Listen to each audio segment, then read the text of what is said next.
Assalamualaikum warahmatullahi wabarakatuh. Halo semuanya, perkenalkan nama saya Fatul Gazian dengan NPM 2240304012. Pada video saya kali ini saya akan membahas tentang pipelining dalam CPU simulator. Apa sih arti dari pipeline? Pipeline adalah metode untuk meningkatkan kinerja CPU dengan memecah jalur eksekusi instruksi menjadi beberapa tahap yang saling terhubung, memungkinkan instruksi dieksekusi secara bersamaan dan mengurangi waktu eksekusi. Mungkin kita bisa langsung masuk ke simulasinya. Baik, kita telah masuk pada aplikasi CPU simulator. Kita akan melihat soal pertama yang ini.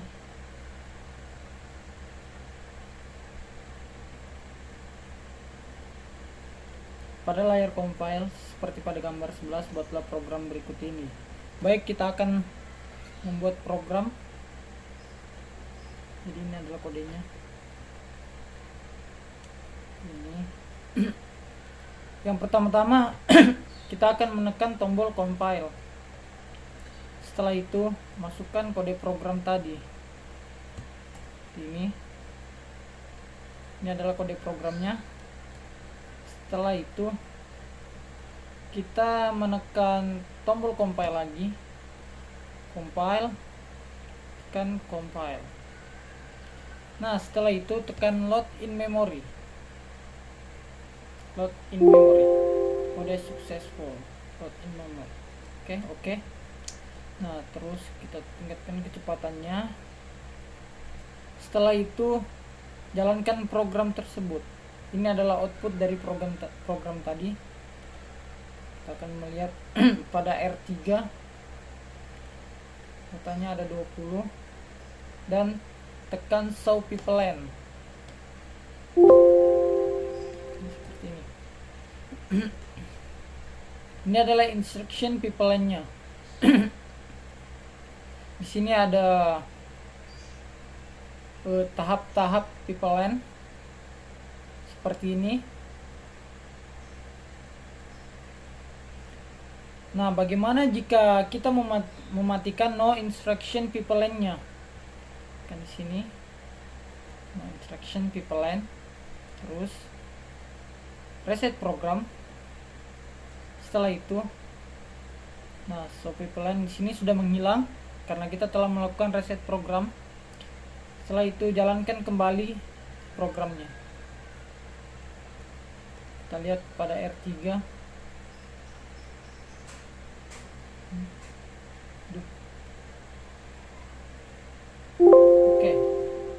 Oke. Kita show pipeline. Warnanya dari warna sebelumnya berbeda. Di sini ada warna kuning. Pokoknya dari warna sebelumnya berbeda. Jadi kita mati CPI dan SF-nya 1,92 dan 2,6. Baik, kita akan melanjutkan program berikutnya. Baik, kita akan masuk pada soal selanjutnya, yaitu 4.2. Sekarang kita akan melihat macam-macam keadaan dependensi yang dapat terjadi dalam proses pipeline. Yang pertama adalah tentang data hazard. Buat program di bawah ini dengan menggunakan set instruksi pada layar utama CPU iOS simulator seperti pada gambar 1, tetapi jangan dijalankan terlebih dahulu. Ini adalah contoh program yang akan kita jalankan nanti. Jadi saya sudah membuat programnya, yaitu dengan menekan instruction dan add new. Pertama kita buat dulu program name dan base address, terus instruction, terus add new. Jadi di sini kita akan menjalankan sesuai dengan instruksi jika program tersebut selesai dijalankan. Kita akan menjalankan program tersebut. Oke, jalankan.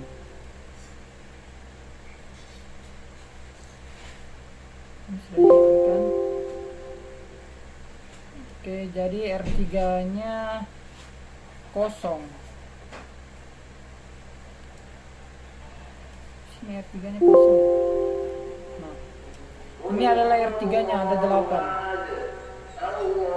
Dan jika kita mematikan no interaction pipeline-nya, ini adalah tahap-tahap pipeline. Jika kita mematikan no interaction pipeline-nya, menghapus tanda centang tersebut, apa yang akan terjadi? Oke, kita reset program. Setelah itu menjalankan kembali program. Run. Jadi dari nilai datanya tidak ada yang berubah seperti sebelumnya. Nah, setelah itu kita akan melihat soalnya lagi. Sekarang sisipkan set interupsi knob pada program tersebut sehingga program Anda tampak seperti di bawah ini. Jadi kita akan menambahkan interupsi knob seperti ini, knob sini. Nah, ini adalah instruksi knob, instruction. Setelah itu kita menekan move up seperti pada contoh ini di atas add R1, R3. Nah, setelah itu kita lihat kembali soalnya. Reset program Anda lalu jalankan lagi dengan konfigurasi yang sama seperti di atas. Ya, ada tanda centang pada opsi no interaction pipeline dan opsi do not insert bubble. Amatilah nilai data yang ada pada R3 sekarang. Kita akan, jadi ini sudah mati no interaction pipeline dan do not insert bubble-nya. Setelah itu kita jalankan programnya. Inilah hasil dari program tersebut. Dia berada paling bawah. Sebelumnya berada paling atas dan warnanya juga berbeda. Jadi kita centang, dan di sini R3-nya memiliki nilai data yaitu 11. Nah, setelah itu sekarang hilangkan set instruksi no pada program Anda dan berilah centang pada opsi do not insert bubble. Reset program Anda lalu jalankan kembali. Amatilah berapa nilai data yang ada pada R3 sekarang. Jadi kita akan memberi centang do not insert bubble-nya. Setelah itu reset program. Sini kita aktifkan do not insert bubble-nya. Setelah itu run. Oke. Jadi nilai data pada R3 adalah 6. Kita show pipeline. Jadi inilah hasil pada program tersebut jika do not insert bubble-nya diaktifkan seperti pada ini.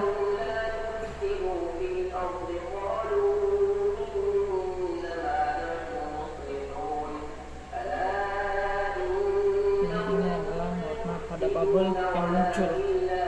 Dan ini CPI KSF. Oke.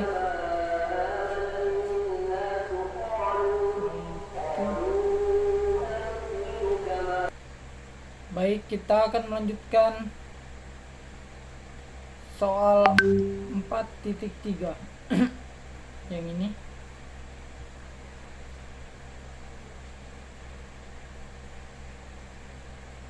Jadi caranya adalah untuk melakukan hal ini berilah centang pada opsi enable operand forwarding yang ada pada layar interaction pipeline seperti pada gambar 18. Reset program Anda yang ada pada prosedur percobaan 4.2, kemudian jalankan lagi. Baiklah, kita akan coba show pipeline. Setelah itu kita hapus tanda centang pada do not insert bubble. Setelah itu kita centang enable operand forwarding. Setelah itu kita reset program. Jadi programnya itu tetap sama seperti pada program 4.2. Kita run.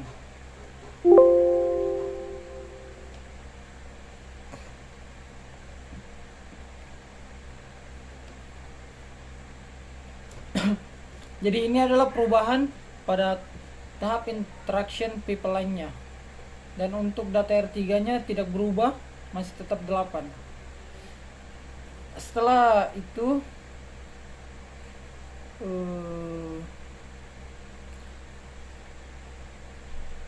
kita akan melanjut pada soal 4.4.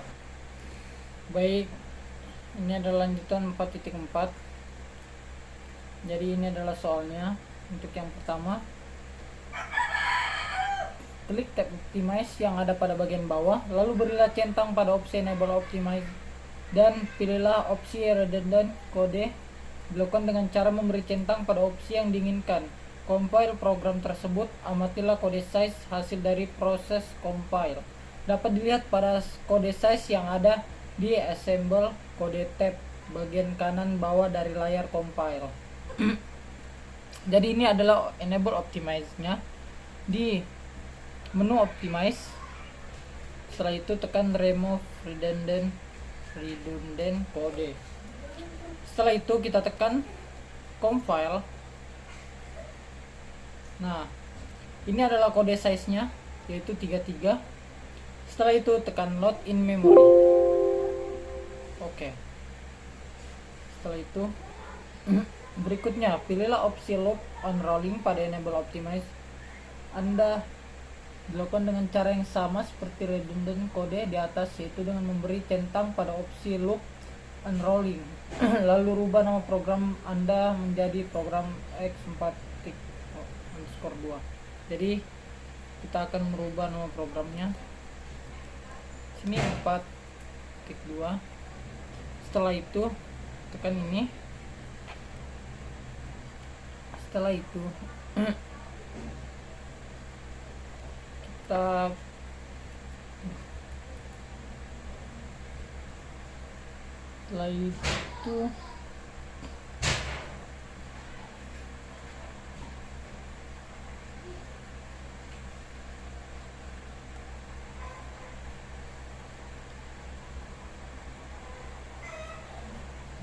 kita pilih loop unrolling.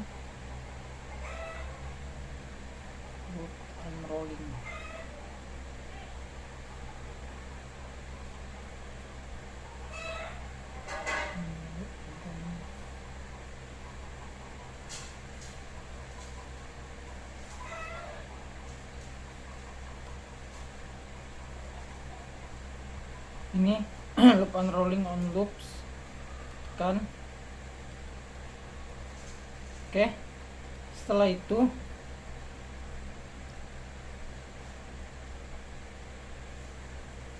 lalu rubah nama program Anda menjadi program x4.2. Sudah lakukan proses compile and load in memory program x4.4_2 tersebut, sehingga akan ada dua versi program pada layar utama CPU OS simulator Anda.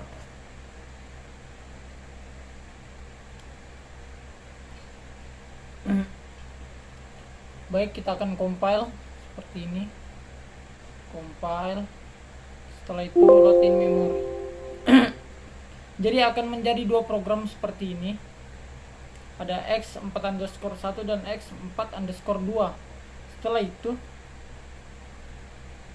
oh iya, untuk kode size-nya ada di sini, yaitu kode size pada x4_2 itu 109. Buka layar instruction pipeline seperti pada gambar 18. Hilangkan centang jika ada pada opsi enable operand forwarding dan opsi enable jump prediction. Lalu pilih program x4_1 pada layar utama CPU iOS simulator. Klik reset program lalu jalankan program x4_1 tersebut. Amatilah apa yang terjadi pada layar instruction pipeline, kemudian isilah tabel di bawah ini. Kita tekan x4_1. Setelah itu show pipeline, kita matikan enable forwardingnya. Setelah itu run. Kita lihat apakah yang terjadi. Oke. Jadi ini adalah nilai datanya, show pipeline. Jadi inilah yang terjadi pada program x4_1. Setelah itu kita lihat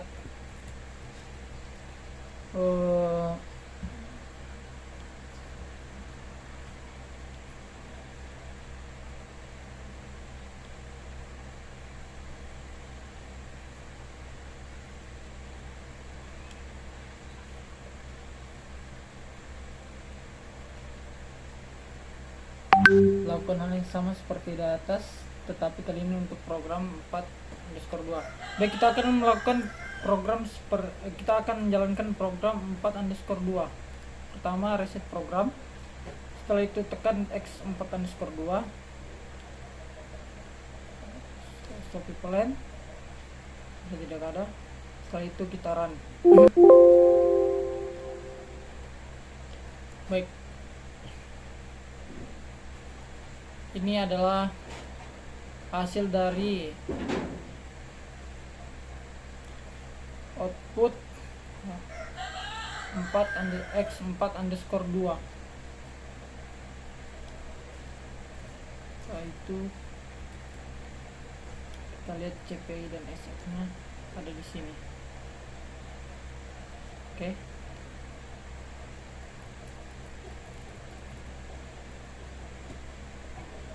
Baik, jadi kita akan melanjutkan ke program 4.5. Di sini sudah ada programnya X5_2 dan X5_1. Di sini X5_1 seperti yang kita lihat seperti ini. Terus untuk optimize-nya di sini tanpa kode dependencies. Kita jalankan programnya. So pipeline, kita reset program. Setelah itu kita lihat pada nilai data dan interaction pipeline-nya. Jadi seperti ini. Setelah itu, baiklah, kita lihat pada program X5_1, kita reset program. Setelah itu X5_1 kita run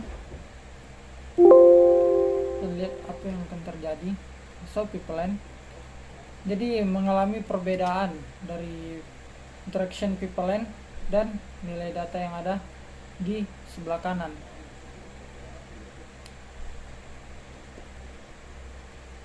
Setelah itu kita akan lanjut ke modifikasi program Anda menjadi seperti di bawah ini.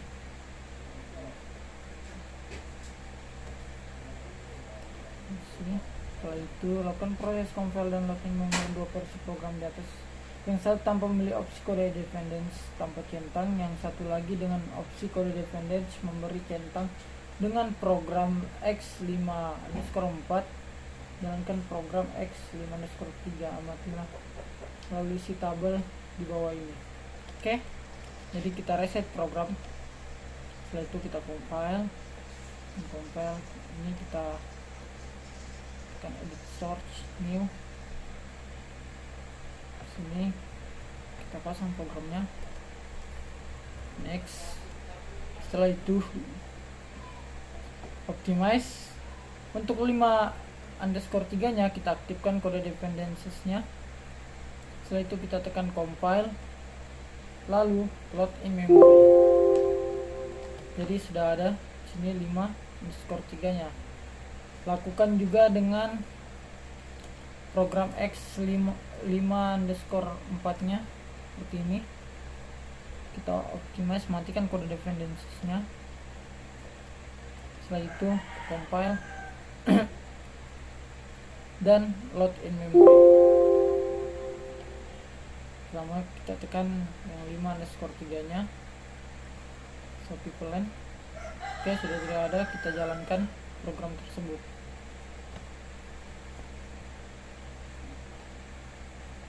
Jadi seperti ini.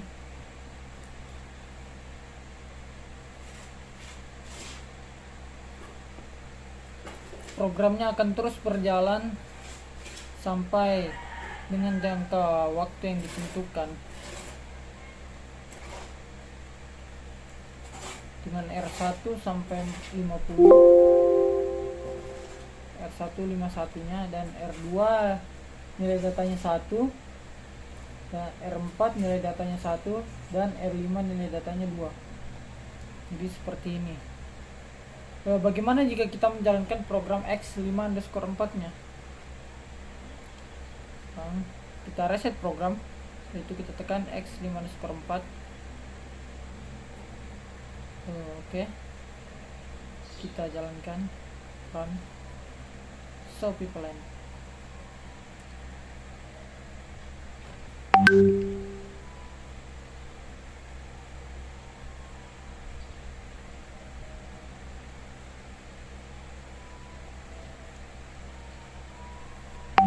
Jadi sini kita bisa lihat perbedaannya.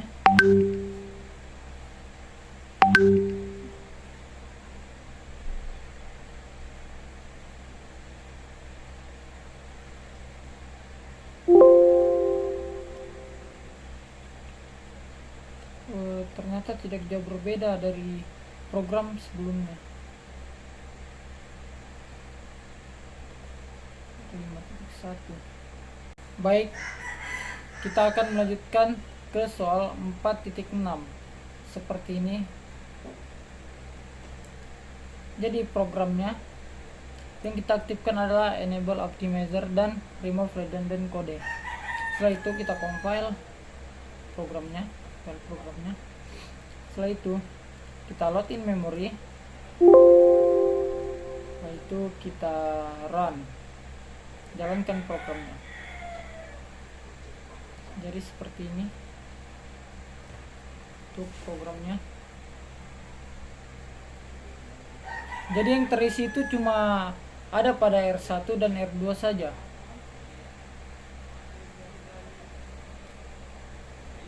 Nilai R1 nya terulang kembali dari 0.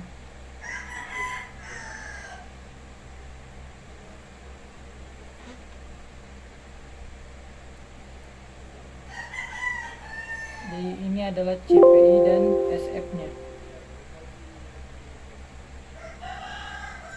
Nah, ini adalah hasil pada program X6 nya seperti ini. Lalu bagaimana jika kita mengaktifkan enable jump prediction nya, menekan dan memberikan centang ini. Setelah itu kita ulang R2 nya dan pesawat dan reset program. Setelah itu kita run kembali program tersebut. Show people end, kita show jump table. Jadi seperti ini. Ini adalah fungsi pada tombol enable jump prediction.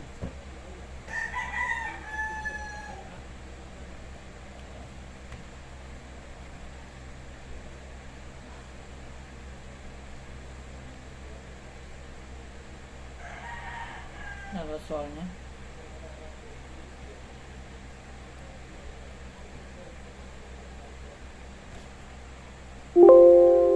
Oke, nilai data telah keluar pada jump prediction table-nya. Jadi seperti ini.